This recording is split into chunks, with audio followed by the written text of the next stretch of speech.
My name is Jerome Ferry. My cameraman is Alan Eggers. We're doing a video interview with George F. Barta, a lifelong resident of the Cedar Rapids Czech community and the owner and operator of the Saddle and Leather Shop Incorporated on 16th Avenue for many years. Yep. George, tell us when and where you were born. Well, I was born here in the States, I think in 1913. Mm-hmm. What was your father's name?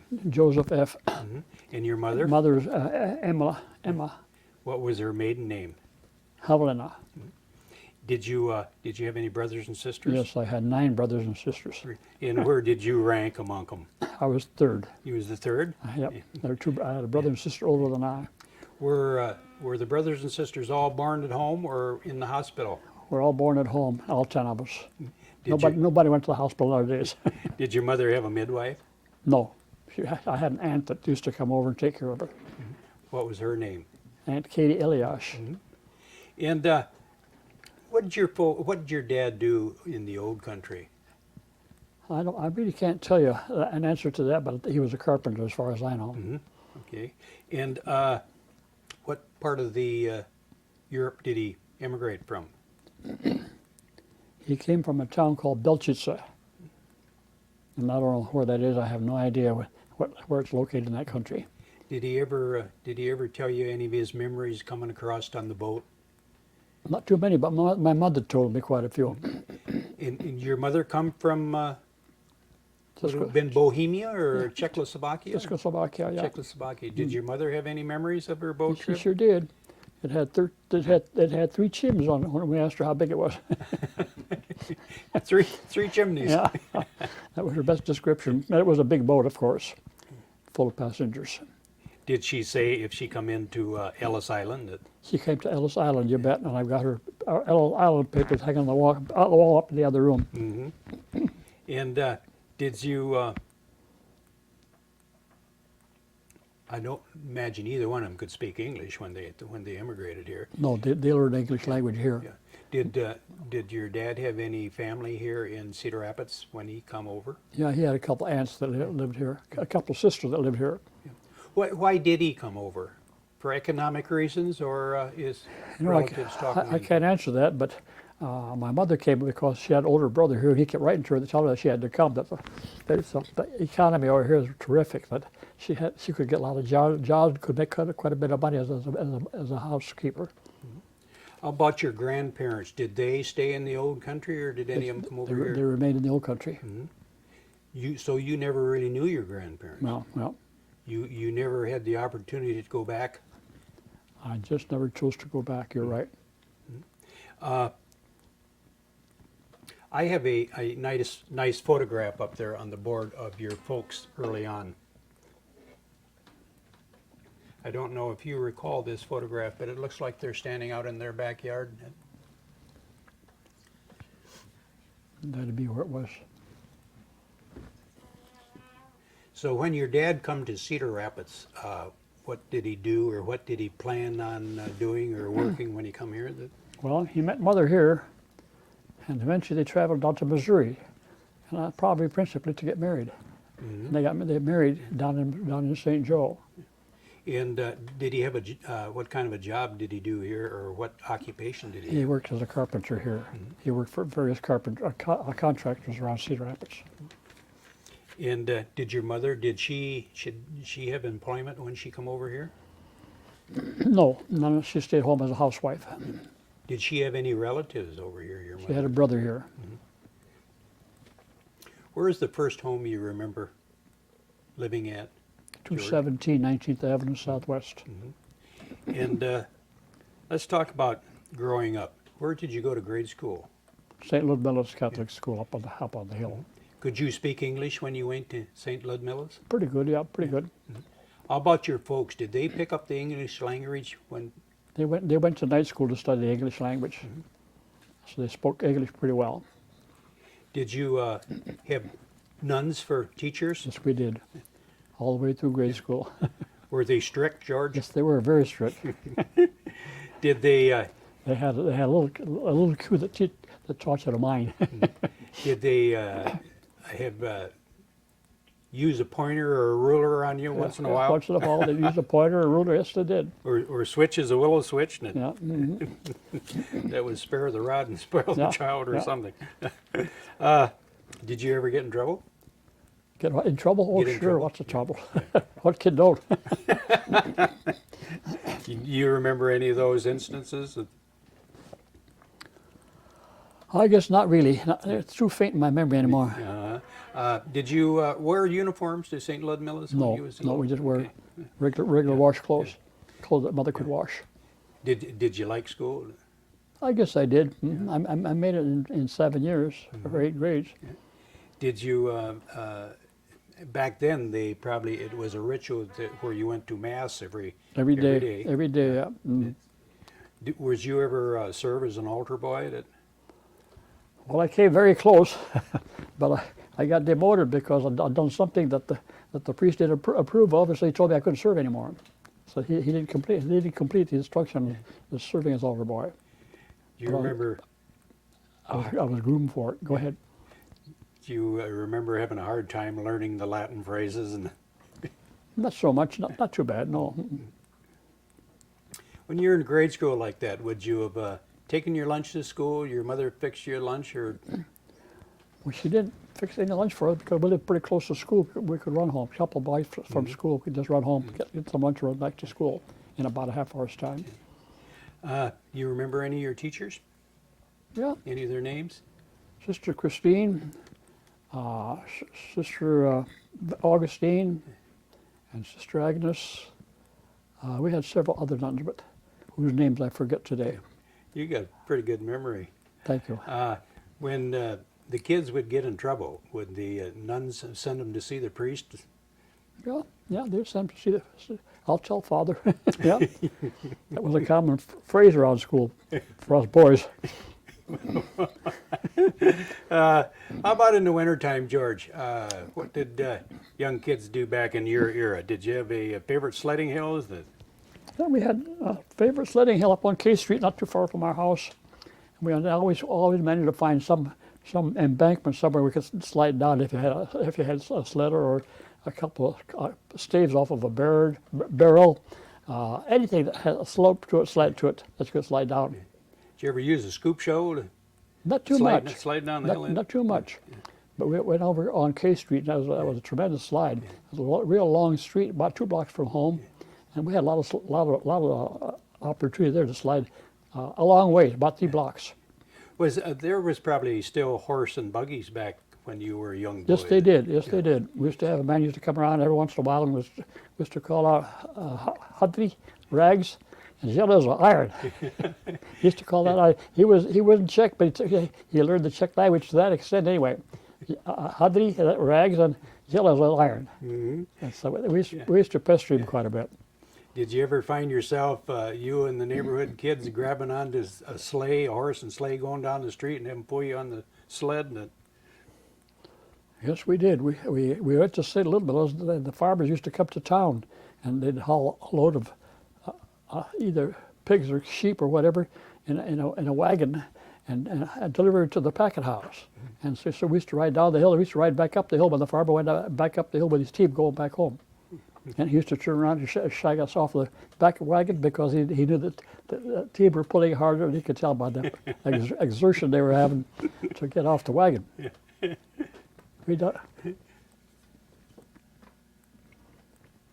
In this photograph, George, it looks like your brothers and sisters and your folks out in front of the big house. Mm-hmm. What would have been the address? Would that have been on 19th Avenue?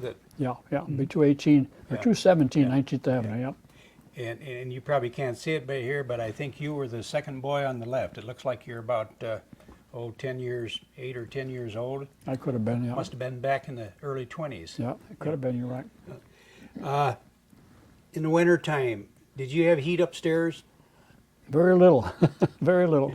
We had an opened hearth over from the basement, emitting heat to the kitchen, and that was about all we had. It was cold upstairs. Did you have a stovepipe going upstairs? Not even a stovepipe? No. No stovepipe. Could you remember having frost on the windows and it used to? I remember having frost on the nails that stuck through the roof, through the roofing, down to the inside of the building. Back then, how many would sleep to a bed? 3. 3 to a Yeah. bed?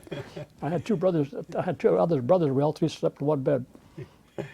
Of course, I imagine that was back in the days of kerosene lamps. You didn't have any electricity. No electricity. Yeah. Remember studying around the kitchen table by a kerosene lamp? Yeah, yeah. I sure do. Did you have a radio? You didn't have radios no when you were radio, kids? Yeah. What would you do to entertain yourself on a long winter night? Well, for one thing, it was cold out. We go skating. I ice skated a lot in the wintertime. We go, make snowmen, and roll the snow around, play in the snow. And that was a lot of fun for us. Until you got real cold and had to go in to get warmed up. I skated a lot too. We had a rig right 2 blocks from home, and the city used to flood the pond with water, and it used to freeze. We used to go skating down there, and that was a nice recreation in that area, right by high school. Did kids play hockey? Yeah, they did. Yeah. And for a puck, we had a can from condensed milk. Nobody had a pucky as such, and they didn't have a stick either. They just go to the brush and whittle out a branch off of a tree. Tell us about some of your Christmas memories, George. Was there much for presents for the kids? Not too much, no, because it was a big family and there was not much money to go around. What could you expect to get when you were a young boy? Could you expect to get a present or I suppose gloves or mittens, yeah, socks, whatever. Anything that helped keep you warm. something that was useful? Yeah. Maybe an orange or an apple? Or Yeah, that's right. Food, yeah. how about midnight mass? Would the family all go to midnight Yeah, mass? we all went to midnight mass, yeah. Did your dad have a horse? No, he didn't? never kept a horse, ever. So you probably walked in the early Yeah, days. you're didn't right. you? Yeah. And it wasn't too far from home either. Any traditions you remember on Christmas Eve? I know a lot of the Czech folks, the tradition was to have carp. Did you ever recall having carp for New Year's Eve? No, I don't ever remember having carp to eat on New Year's Eve. How about candles? Did you Yeah, ever have we had a lot of candles real scattered, candles on the trees? scattered around the house too, yeah, Yeah. which was kind of dangerous them days. But did they clip them onto the branches? No. Yeah, yeah. I don't imagine you could leave them lit for too No, long. not very could you? long. It was dangerous to leave them lit very long. Was your mother a good cook? Oh, the best. What would be a typical Christmas dinner? Would you cook goose or? Typically, it'd be roast pork and dumplings, dumplings and roast pork and sauerkraut. That was typical second day dinner. Did you ever get a present you still have? No, Nothing that you can recall of it. That was back in the days where you didn't have indoor plumbing. right. You had outhouses. They had to go outside. Outdoors, yeah. Yeah. We had a tea holder out in the back. What'd you use for toilet paper, you remember? Some of the old newspapers and old magazines. A lot of people talk about using the certain pages out of the catalogs, the softer and others.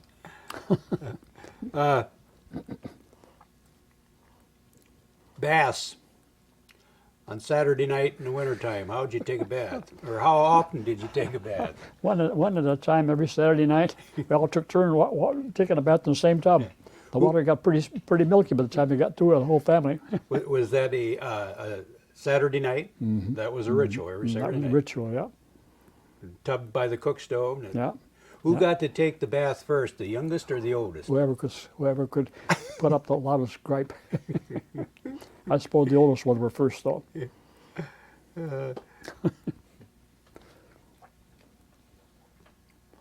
George, you come from a large family. Was your dad strict, or was he? I don't think he was. I think he was pretty easygoing because of he wasn't home a whole lot because he was a carpenter. He worked away from home a lot, so he wasn't at home. Mostly when he needed to be home. So it was hard for him to discipline you that when he did come home. Then Yeah, mother used to tell him the things that we were doing that we shouldn't have been doing. That was always a threat to hang over our heads. I'll tell Dad. Back then, a razor strap was a common disciplinary tool. Yeah. Did he have one that We had one in our family. he That's had right. to use once in a while? Yeah. If he didn't use it, he got it out just to threaten us. Do you, when you think how things are now today, did you probably didn't talk back to your father? Oh no, You he had great never, respect for him. he never talked back to him. Heavens no. Yeah. You just listen to what he said.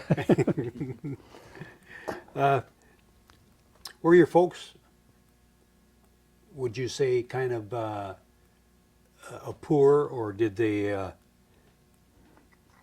I would say they were. I was born. I come from a poor family, and I didn't know I was poor.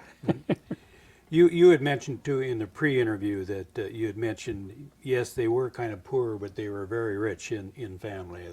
They were rich. Yes, they were. Family values. Yeah. In the summertime, George, young kids, did you pretty much were allowed to roam the countryside? Yes, we were. Even when Mother didn't know it. She kept pretty close tab on us as to where we were going. But we used to walk out to Prairie Creek, walk out on J Street, and walk out to Prairie Creek and play in the creek for a while. That's where I learned to swim. Mm-hmm. Was that your favorite swimming hole? Yeah, it was. Out to Prairie Creek? Yeah. Did your brothers and sisters, did you get along pretty good? Did you play a lot together? Or? I played a lot with my younger brothers and sisters rather than my older brother and sister. Mm-hmm. My older brother didn't do much for me.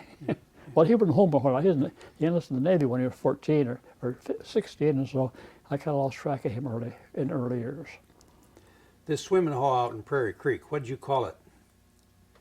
I think you called it a Boxy Bridge? Oh, yeah, we had east of Highway 218, old 218, there was a bridge out there, the railroad bridge. We called it Box Bridge. That's where our swimming hole was, right below the bridge. Mm-hmm. There must have been a washout in there. There was, right below the bridge. Mm-hmm. Yeah. Did you ever go skinny dipping? Yeah. We done that all the time. All boys? Yeah. Probably didn't have a swimming suit. Probably went in shorts. That's right. You're probably right. Did you have any good boyhood boyfriends back then? Yeah, had several. Yeah. One of them just died here about 2 months ago, after living all these years. But he at that particular time he had moved to Independence. The family did, and so they had bought a farm. Their farm here was bought out by a big corporate. Link Belt Speeder bought their farm out here out on 218, and so they had to sell. They had to move. They bought a farm in Independence. Mm-hmm. Do you remember the Douglas Starch Works, George? Yeah. Mm-hmm. I sure do. Can you recall where you were, or probably eating the evening meal? I was. At the time I recall, it was around 5 or 5:30, maybe 6 o'clock. And we heard the explosion, and we looked up to see the debris flying through the air. And it was from the Starch Works explosion. Mm-hmm. And my sister and I were up on 2 blocks from home, up in the big washout. There was a big ditch up there. And we used to play up there a lot. The water come running down the hill, wash everything out.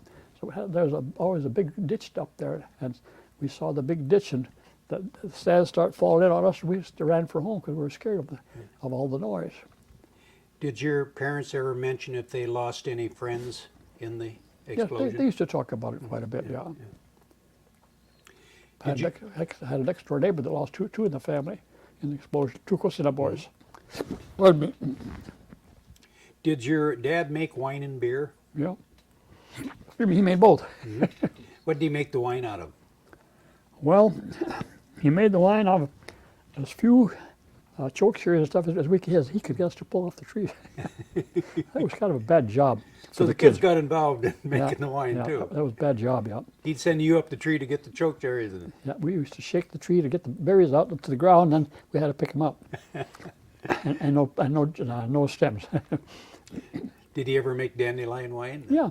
We used to stick a lot of dandelions, yeah.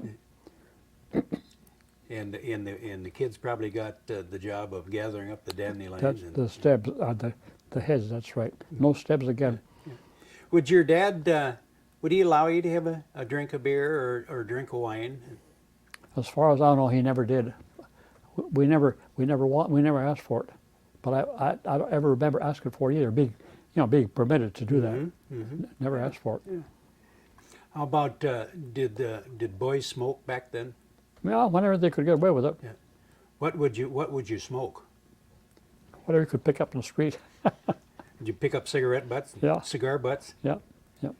They'd take them home and get up in the grape arbor and start taking them apart and dump into cigarette papers and smoke. Did you ever try corn silk? Yeah, I tried that too. That wasn't very good though. That burns pretty fast, though. Yeah, yeah. Did you ever try sitting out in the outhouse and rolling it in newspaper? No, I never tried Never that. tried that, huh? Never tried that. In about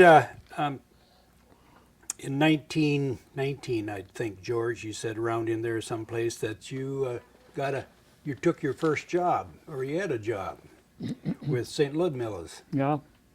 As a water boy, during construction, they had workers up there, and it was hot during the summertime, and it got pretty hot for the workers. So I had the job of carrying the water out to the workers, to the carpenters, and whoever they were, and offered them a drink of water out of the bucket, out of the same bucket. Never washed the dipper either. Didn't wash the bucket either. Just everybody had a drink out of the same tool, the same bucket. That didn't last very long. They found out that I was only about 9 years old. They told me I couldn't do that. The state law didn't allow that. Did they pay you anything? Yeah, I got a meager amount, a small amount. Yeah. I don't remember how much it was, but it wasn't a whole lot. Did you and your brothers, or did you and your brothers and sisters, did they have to work at odd jobs to help support the family, or? Oh yeah, we had to go out to the country. I had an uncle who had a truck garden up by the other side of Rockford Road. We used to have to walk out there and work for them, picking all the produce that he could grow. Mm-hmm. And then we had other jobs too, other produce production jobs from other families that would hire the kids. And it was a real low pay job because you only get a nickel a box for beans or whatever it was. Mm-hmm. You had mentioned the fact that you worked on the viaduct out on Bowling.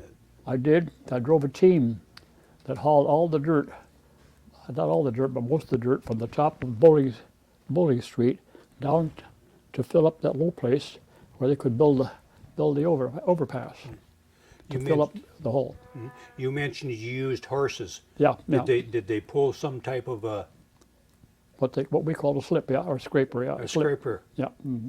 They would dig down into Yeah. the dirt, and the horses would pull it off, and then you'd Yep.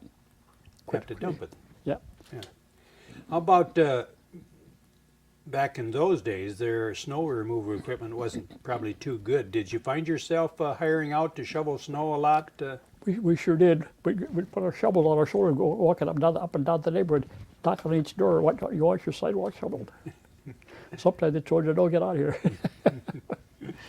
Yeah, we done that. We done that a lot, looking for odd jobs. Was there when you had those odd jobs like that, did you get to keep the money, or did you have to give a certain percentage to your folks? No, you had to turn it over to your parents because, like I said, I was from a big family and they were poor. Like I said earlier, we were poor and I didn't know it.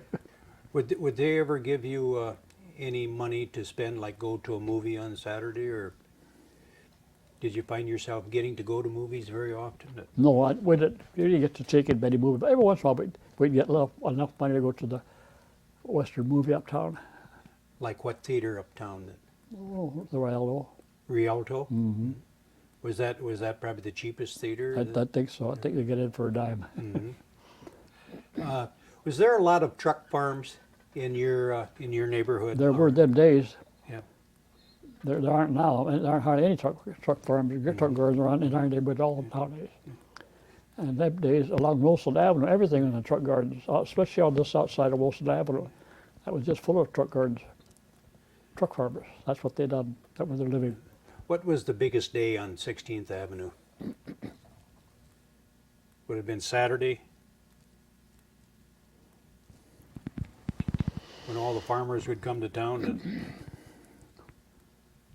Well, you got me, but I suppose that would probably apply because everybody looked for Saturday to come so they could go down on the avenue to spend their money or do whatever they're going to buy, whatever they wanted to buy. And there are a lot of shops along 16th Avenue in those days. I can imagine they sold their produce, they brought to town their eggs. Yep, And, yep. yeah, yeah. I imagine everybody knew everybody on the avenue. I think you're probably right. Most people spoke Czech. Yeah, you're right. Right. Of course, this was a little later. This looks probably like in the 30s. There's a team of wagon. It looked like Budweiser horses. Yeah, they had a Budweiser team down here once in a while for a parade. Can you think back, George? Can you remember all the smells in 16th Avenue? You had all the bakeries and fresh bread, and then you had smokehouses and smoked sausages, Yeah, I can remember all them. Yeah. Yeah, that's true. We and the really smell did. of horses. And, Yeah, we really did. The smell of the packing house, you bet. Were your folks active in the community, like CSPS or Yeah, they were. CCBJ? My dad, my mother was not because she didn't have time because she had too big a family. But Dad was, and they used to stage a lot of stage plays in CSPS and ZCBJ, and so Dad used to take part in some of those stage plays as an actor. He's pretty good actor, at least he thought he was. Really? Yeah. Yeah, he did. Yeah.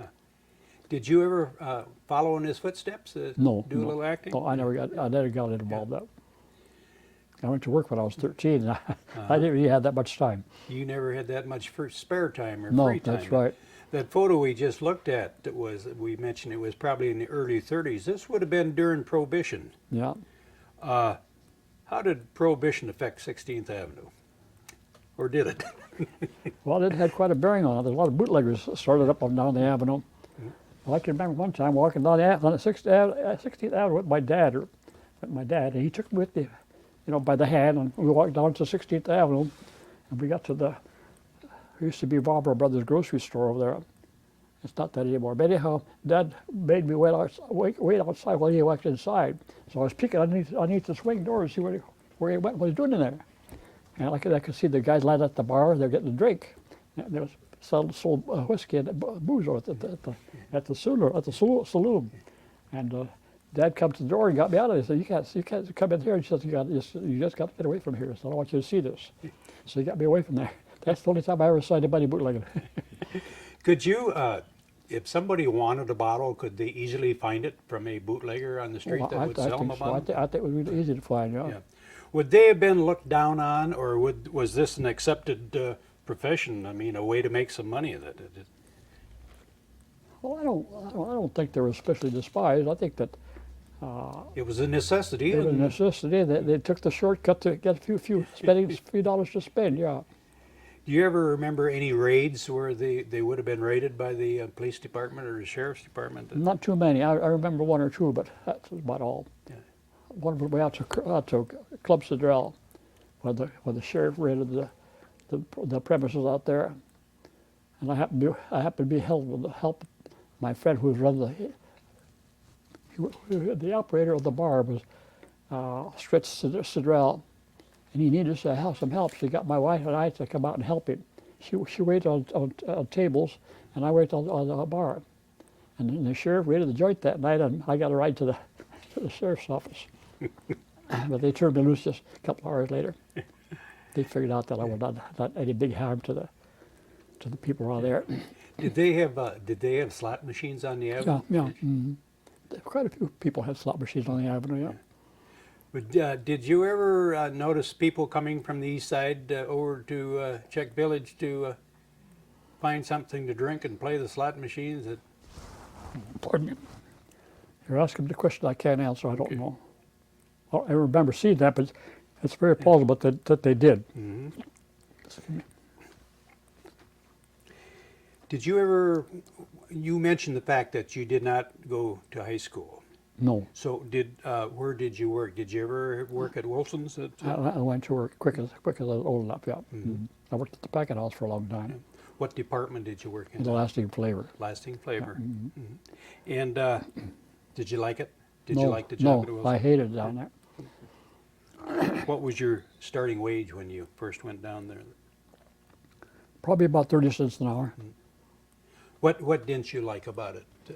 Well, the noise and the smell, and I just didn't like the place to work. Mm-hmm. It was hard. It was hard work. You You had to work every minute. And you couldn't. There was no time to slough off or to goof off or whatever to lay down on a job or whatever. There was no chance to loaf. You had to produce every minute. They were mean. Them foremen were. When you were in your late teens, George, did you ever go to dances? No, I didn't go much for that. I went to a few, but not a whole lot. Yeah. Did you have any girlfriends? Yeah. Mm-hmm. Yeah. I married one. Yeah. Did you have any other besides the one you married? No. What would you do when you were young like that? Hope you go to If you CSPS had a Hall. date. CSPS Hall was the first place to go because that's where you met all the other people. You know, a group of people would be young, your own age, and else you saved up your money. You walk uptown to the movie house. You get into the movie house for a dime or 15 cents and see a good movie.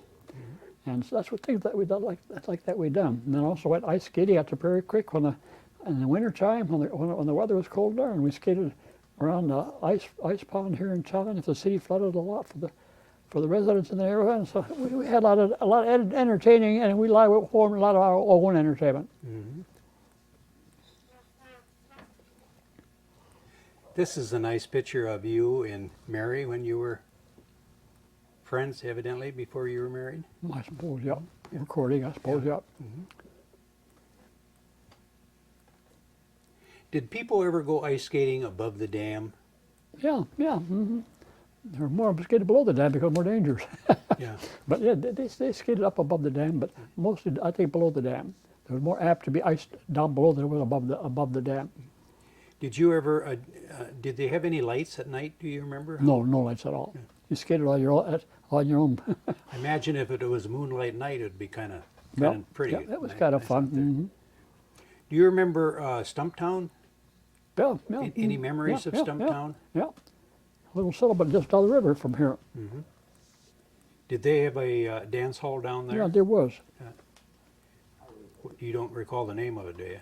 My gosh, I don't. I tried to think of that the other day and I couldn't think of it. I'm just checking your memory, George. It was Thornwood. Okay, I remember that now. Yeah. But you said you weren't into dancing. No, I never went down Stumptown. Did you ever go to dances and just Yeah, up.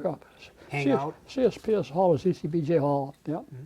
And sometimes dance went uptown, linger longer, I think they called the dance hall. Mm-hmm. I went there just to hang around, you're right. Yeah. Just wink at the girls. Do you remember what year you and your wife were married, did you say? What year you got married? I think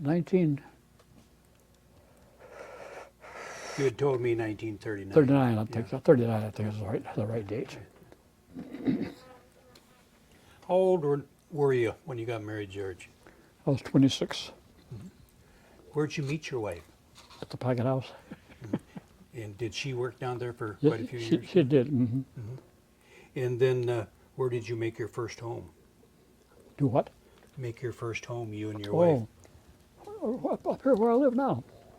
We bought the house shortly after we were married, and I've been there ever since. 21st Avenue, Yeah, I mhm. think. 218 21st Avenue. Okay. And then Pearl Harbor. Yeah, Do you remember what were you doing yeah. the day or the Sunday that the news broke? Sunday afternoon, yeah. I was over to a friend's house. He had a fireplace going. And there was a big bowl of popcorn on the floor, and we were sitting there playing rummy and eating popcorn. When they announced over the radio that the Japanese had attacked Pearl Harbor. That end of the rummy game, of course.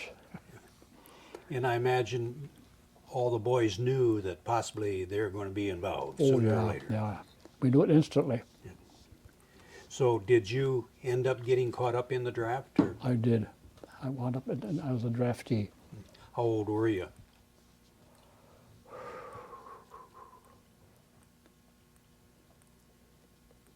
Boy, that's a good question. You said you were 26 when you got married in 39, so you must have been around 30. Must have been about that same time. Yeah, around 30 years old. Yeah. mhm. Did you end up on the front lines or No, I wound up over in India. India? Never was shot at. And what was your duties in India? Well, I always said that we had drafted labor. And the reason that I say that, we poured a lot of cement. We were making runways and turnaround donuts for churning around big planes. They had the B-29s over there, which they were preparing to use in a flight over the hump, or to fly big missiles over the hump into China. The Burma? Into Burma, yeah.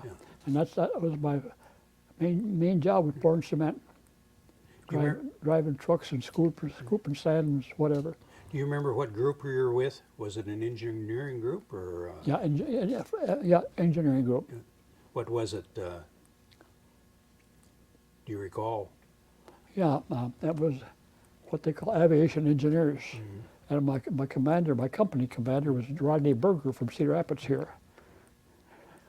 Did you enjoy India? Oh no, as far as India itself, I could have enjoyed it, but it was terrible hot over there. Just awful hot. Yeah. Terrible hot. And a large amount of people probably too. Oh yeah, you're right. Lots and lots of disease over there. No place to get a drink, and it was really a bad place. Lots of poverty over there. So then, when did you get discharged? I think 1936. 46. 46, yeah. 46. Yeah. And then, when you did come back, what did you do? Did you go back to Wilson's? I did only for 2 weeks to get my vacation pay. You had to report for your vacation pay, and I wanted that with vacation pay from Wilson Company because I had it coming. So I went back for 2 weeks. And I never went back. I came to work here. What did you have in mind when you left Wilson's? I had in mind anything I could find that would appeal to me, but it would sure not go back to the packet house. Did anything open up for you, or? Yeah, it did. I happened to stop in here one day, and I happened to know the people that were running it, and they said they had a job opening, and I said, what was it? They told me, and so I applied for the job. They gave it to me. They tried me, and I enjoyed working here. They hired me. I've been working here ever since. And what was the name of the establishment at that time? It was Roy Gaddis. Roy Gaddis? Mm-hmm. A saddle shop or harness shop? Harness shop? Mm-hmm. Mm-hmm. Probably more harness shop than saddle yeah. shop. Mm-hmm.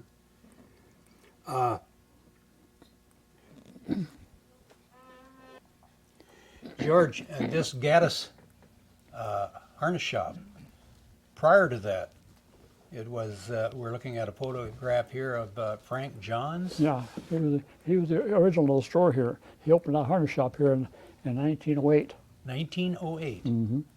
Of course, that was a booming business. Oh, sure, in them days because a lot of workhorses around. Yeah, and that must be Frank Johns standing in the doorway there. That would be him. Yeah, he's a little short, pudgy guy. Yeah, with a Mm-hmm. blue apron on, I suppose. Mm-hmm. Yeah. Blue denim apron. Well, he lived just a couple blocks from here. About this time, you had 2 children by this time, didn't you? Mm-hmm. And who's the oldest in this picture? We have a daughter. Her name is Christine, Mm-hmm.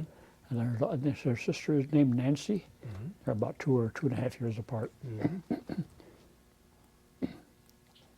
When you started in this saddle shop, George, you didn't know anything about it. Did somebody teach you the trade? Well, they had an old-time harness maker in here, and he helped me all he could. What was his name? Mr. Novotny, Frank J. Novotny. Mm-hmm. And he lived just a couple blocks down by his school, by Beard School, walking distance to work. Yeah. And he was quite elderly when he finally left here. I suppose he was probably around 80 when he left here. Mm-hmm. Of course, at that time, there was probably a lot of harness repair. There were lots of horses around there them days yet too. Yeah. Did you have a big stitching machine that you could actually sew leather with? Yes, I did, and I still got one. Mm-hmm. And the old one I sold, which is an old style, and we got a newer one which sits there on the other corner by the bench, and it's a lot newer machine. Does a lot better job. I can imagine on that old machine that was kind of a dangerous machine if you Oh, didn't know boy. how to use it. Get your fingers in it really easy, you bet. Of course, in the harness business, there probably would have been an off season, like in wintertime, during the winter. It really when was. crops weren't being put in. What would you find yourself doing in a harness shop during those times? Well, down in here I repaired a lot of harness for the farmers, which they knew they had to get done before they could go to work in the fields in the spring. And I used to repair the harness, also oil it for them. We had a dipping tank over in the corner, and we would dip the harness in oil, and had a pulley above the tank, and had a rope attached to the pulley, and we'd raise and lower the harness with that through the use of that pulley. And so we'd dip it in the tank and raise it up above the tank to drain the oil out, the excess amount of oil. Why did you dip them? To preserve them? Yeah, to help preserve them. Yeah. What type of oil was it you were dipping them in? Well, this is what they call neatsfoot oil. That's the only way I can describe it to you. Was there any tractors in use when you started? Very, very few, very few. They just started getting popular just shortly after just after I came here. Who would do repairs on tractors back then? The guy that runs the shop here. Frank Yeah, Novotny? Frank- He Frank- actually did Frank repair, Novotny, tractor yeah, repair yeah, too? yeah. Yeah. What you were mentioning about dipping these harnesses, would you had to boil the oil or? No, we bought it already boiled. It came in a 50-gallon barrel, and it had already been boiled. You was telling me how many harnesses you had dipped Oh yeah, I did. one winter. One winter, I did 56 sets of team harness. That's counted times two. It'd be 120 or whatever. I mean, 56 sets of team harness, which I thought was a lot on. But after that, it just tapered off very, very gradually. It finally quit altogether because there weren't any horses left around here anymore. When you took this job, did you ever stop to think that horses are on their way out? Why did you come into this business? I just like horses. I still do. I'm still infatuated with them. I still like horses. You just thought something good was going to happen. I was hoping it would. Probably I was praying it would. Later on, when the harness business did slack off, what took place? Did you? Well, we added on different types of products. Wearing apparel for one thing, jeans and shirts and hats and boots and stuff like that. Anything that would appeal to a rider of horses, horseback rider. That's what I mean to say. You what you called it? What, tack? Yeah, we referred to it as tack. We added a tack line, which would include boots and hats and shoes, whatever would apply to a horse that a rider would use. That's what we call a tack. Anything associated with riding? Yeah. You had mentioned. Did you ever find yourself literally making products like halters and Yeah, I've had some here. Yeah. saddles? Yeah. I've never made we've never made a saddle. We've repaired probably 100 of them, but we never built a new one from scratch. I always felt that I could if I wanted to or had to. What was the? You were telling me about the biggest harness you ever had, or not the harness, the biggest halter you ever had to make. Pardon me. The circus was in town, and they called themselves, Elephant? Huh? Elephant? well, they had elephants to parade, yeah. And I used to walk up to First Street to watch them unload their cars. And in the process, of course, they unload elephants. And somewhere along the way, one of them got their halter broken, so they brought the halter down here and wanted me to fix it for them. So that was about the biggest item I ever made, I ever repaired. I imagine back then harness racing was quite fashionable. Yes, it was. There were a lot of tracks around, harness tracks around. Yep.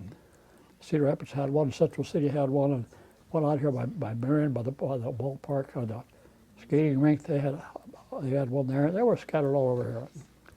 And I can imagine pony harnesses. There was a demand for those. Not so much. Not like the horse. Not like the horse harness.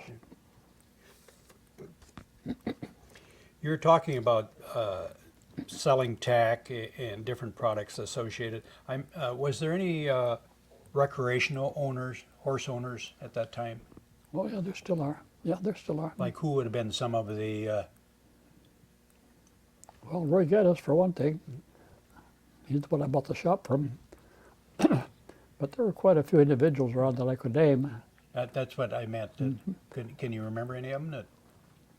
Well, Russ Davis for one had the big dairy, Rockwood Dairy out there. The Davis dairies. Yeah. They had probably all of their milk was delivered by horses, and No, but they had horses in their inventory as they operated their dairy business. They found they could use horses, but they didn't deliver all their milk with horses. No, but most of that was delivered by truck. Who else was, I think you mentioned a Weaver Whitwer. Yeah, we're in Frank Bedell, but up here on the hill, Davis. What do they call it? Dairy. Up on the dairy, it's up right on top of the hill. Canninger is? Yeah, yeah. That old dairy up there? It's they sent the wayward boys up there. There's a training situation up there for the boys that, and what do they call that? I can't think of the name of it. Yeah. Part of my memory. That's quite all right. And you mentioned Sutherland Dow's. Well, he was a horse owner around town here, yeah. Probably recreational type horse owner, yeah. And Peter Stamitz? Who? Peter Stamitz. Yeah. You got to know quite a few of the influential people around town by servicing their harnesses and. I guess you could say that without telling a lie. I think you'd be right.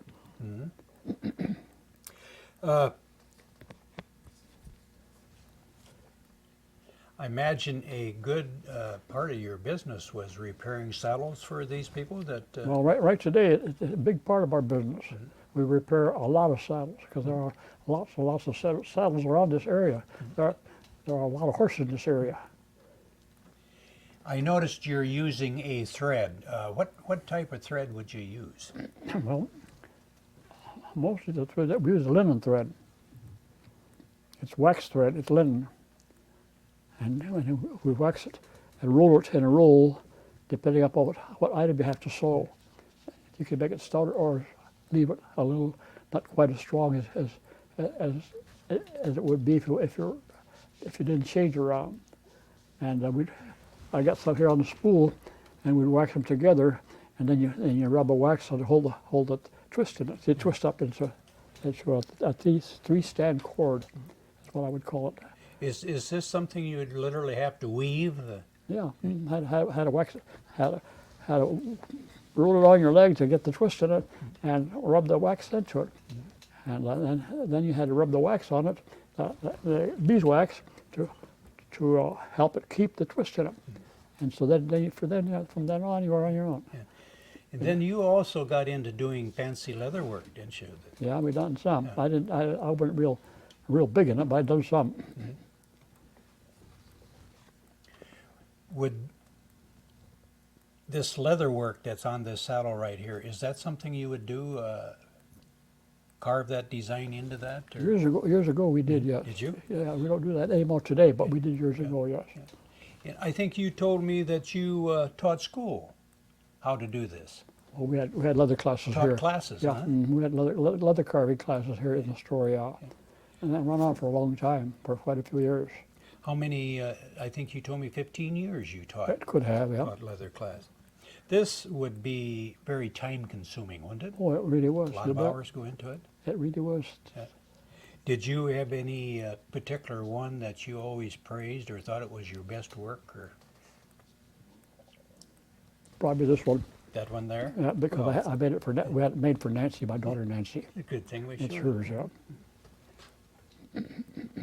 You were telling me about you used to go to the cattle congresses to move your products and Yeah. Hawkeye Downs and Yeah. During the cattle congress, we had a call one day from Ed Estelle. He was the secretary of the cattle congress, and he wanted to know if we would be interested in coming down to set up a display of our equipment. So I told him that if he gave me a one certain clause, I would come. He said, "What's that?" I said, "If he gave me an exclusive." So, in other words, don't let anybody else in but with TAC. So he said, "Well, you can have that." He said, "That's no problem." So they gave me an exclusive. So I went down there by myself, and nobody could come around. He would let nobody else in to sell competitive goods. So I've done that for quite a few years. well, and did you ever attend any big horse shows or? Yeah, well, lots of big horse shows, yeah. Yeah. Especially cattle congress ground. They used to have big horse shows down there. You had a great love for horses, didn't you? I sure did. I was born with it. all your life. When do you suppose, when you first started the job, I think you mentioned the fact because you loved horses, isn't it? Did you have any association with horses when you was a young boy? Very little, very, very little. Because my father worked as a laborer, and we didn't have any horses. But I sure hung around with as many horses as I could find. Did your wife Mary share your interest in horses? Oh yeah, Did you belong to riding clubs? yeah, oh yeah. Like how many years do you suppose you would have participated in clubs and riding? Or Oh, I suppose the last 20 years, 22 years, 25 years, quite a while. what would be, one particular club? Cedar Rapids Horsemen's Club would be a main association. But there was also there's West Side Saddle Club here, and one in Center Point, and there's one in Central City. There's several saddle clubs around. How many was in your club in its heyday? Oh boy, in its heyday, I'd say probably about 110, 120. How I'm many- just guessing now. Is it still a very active club? Oh, yeah, not as active as it was many years ago. It's still active, yeah. They still have trail rides out there. They still have meetings that you go out there and have a dinner together. Everybody bring a covered dish, and you got to sit around and yak and talk about it. Where was the farthest away you would go for a trail ride? Pretty much within the state of Iowa, or Yeah, right, just around the Horsemen's Club. You would have to plan your trip a couple of weeks ahead because not everybody allow you to ride over their property. So you had to have permission from some landowners to cross their property. You'd have to haul your horses in a trailer wherever you went. Or on a truck, yeah. Did your wife ride too then? She rode, but not near as much as I did. She's not a horse rider lady. So you could accommodate two horses in your trailer. Yeah, oh, very easily, yeah. Did you ever have any accidents No. mowing your trailers around the country? No, always was pretty careful that I didn't have an accident. You were telling me about you had a horse. Somebody had a horse by the name of Copper. Yeah. A friend of mine had this horse Copper. He's kind of an old man's horse. He was kind of big, but he had a stall right by the door, and this rooster used to roost on Copper's back.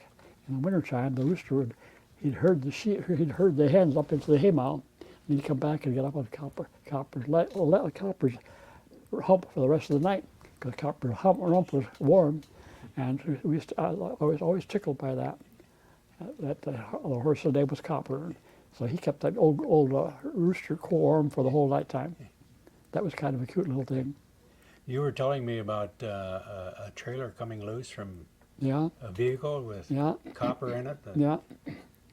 We're coming home from a horse show at North English, and this happened by, I think, right near the exit off of 149 when you get off to go east on the gravel road, and the trailer somehow came up on a hook and run in the ditch and dumped the horses out. So we had to go back and catch them by hand and get the trailer righted up and get it hooked up again and get it all back home. But it was quite an experience. Only time we ever had that happen too. I ever had that happen too.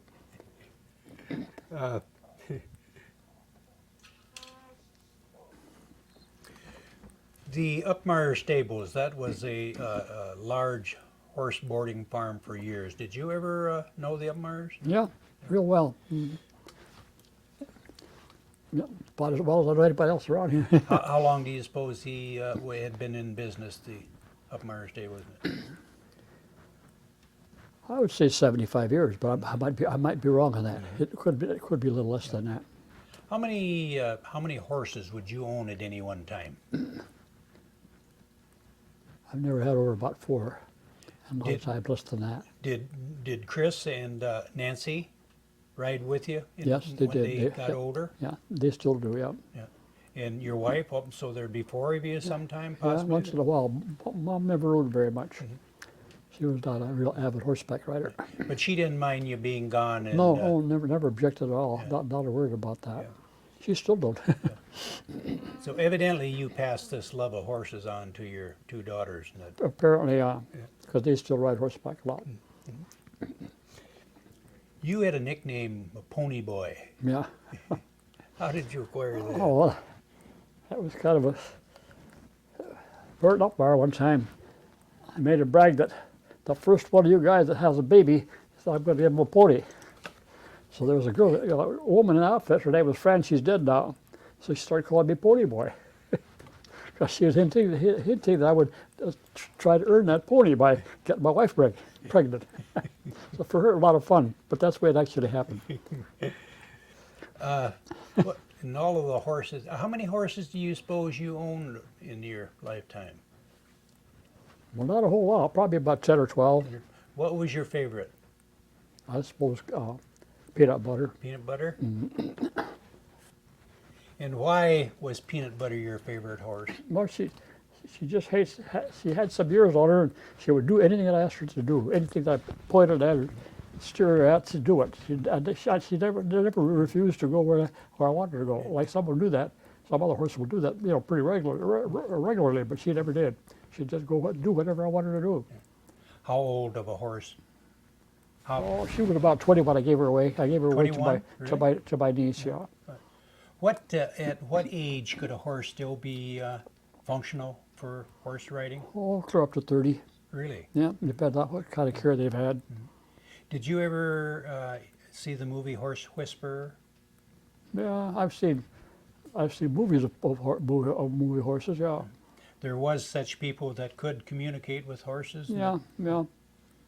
Did you ever felt that you had that relationship with a horse? No, I never developed that interest to that extent that I could employ that type of relationship. No. You could never spend that much time No, well, continuously with them. Right, I just was not that much interested. That's right.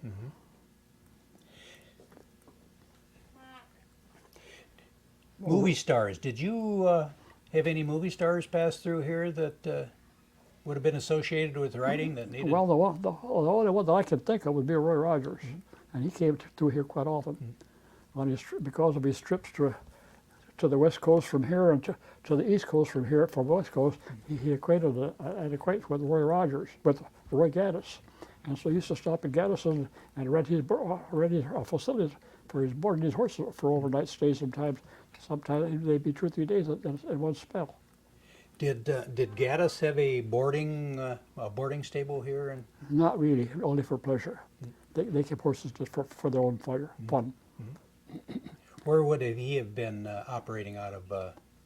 In town here in Cedar Rapids? For Savin West. I can't tell you the number, but it just near the outskirts of Cedar Rapids. How about Gene Autry? Did you ever have any associations with him? Yeah. Not as much as Roy Rogers, but pretty close. Did you have any overseas customers?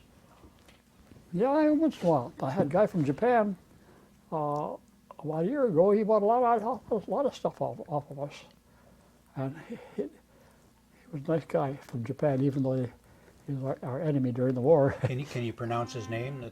Yeah, his name was just a minute. His name was Takia. Don't ask me how you spell it. He was a great horse lover. Yes, he was, and he rode horseback very, very well. He was a good rider. He apparently had a lot of experience around horses. How did he find out about Frank Barta or George Barta? Well, it was pretty easy. He came to Gaddis. He came to Cedar Rapids to a college radio company for technical training, and I guess he was the manager of the Tokyo division of college radio company, and so they sent him here for training. So he kind of got to look around. He saw our sign, came in one day, and struck up a conversation, and we became pretty good friends after that. He was a nice guy. Yeah. Anyone help you in the shop over the years, George? Yeah, I had quite a few helpers over the years. Usually some ladies, as a rule, to help with the sales part of it, because the sales part was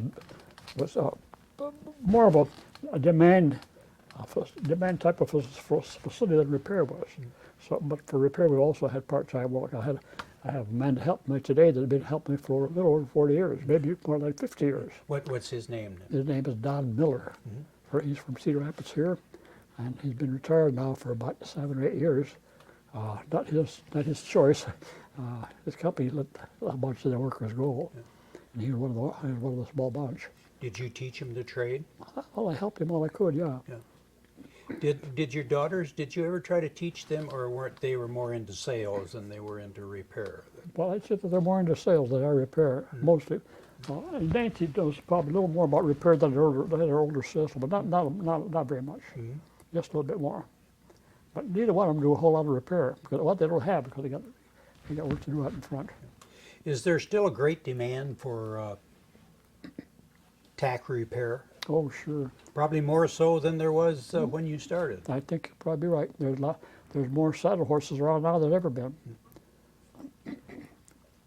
You, a few years back, celebrated your 50th anniversary being in business. Well, This is Terry Branstead that come to the governor, recognize the you. governor came. We had a big celebration down here, and they invited the governor to come, so he came. And just to Branstead's right is your wife Mary, Yeah. and to her right is your daughter Chris. I can't see the picture. That's okay. That's okay. Yeah, Camera right. Yeah. Okay, then Yeah. you got it right. yeah. And to the other side is your daughter Nancy. That And could be then you right. Yep. standing behind her. Yep. Do you remember what year this was? Yeah. I'd say about 5 years ago. Yeah. And this, he come to recognize you because you were in this business for so long, for 50 years. And also as part of the Czech Village operation, the whole community here. You must have been very well known. Well, I think we still are. Yeah. I hate to be boastful, but No, We that's are- right. Blow your horn a little yeah, bit. we're well known. Yeah. And evidently, you had a very good reputation as far as dealing with customers, tack repair, and Thank you. harnesses. And Thank you. I hope yeah. you're right. We work at it all the time. When did you quit writing? When did I quit writing? Yeah. About 2 years ago. Yeah. And your daughter and Chris and Nancy, they more or less have taken over the business. They take it over the business. They still ride horseback, yeah. Yeah. After being here working in this shop so many years, do you still find yourself coming to the shop? I sure do. I miss not coming. Yeah. I very miss the occasion when I can't come, which happens quite often now. Do you try to make it every day? I make it every day. Somebody comes after me. I don't drive a car anymore because I'll turn my license in. I'll have my license in. So I don't drive at all, but somebody picks me up every day. Come down here every day, 6 days a week. I got to ask this: are your daughters doing a good job running the shop? Oh, absolutely, absolutely. Better than Mom and I did. George, your family. We're showing a picture here. Can you still remember the ones that are still living? Oh yeah. How many have passed away? That I think there's 3 or 4. 4, I think. 4 of 10 of us. My oldest brother, my oldest sister are gone. your oldest brother Joe, Yeah. and I think your sister Emily passed away. Yeah. But the rest of you, are they pretty much in the Iowa or Cedar Rapids area? Yeah. Except for 2 that moved to Florida, to California. The rest of them all live around here.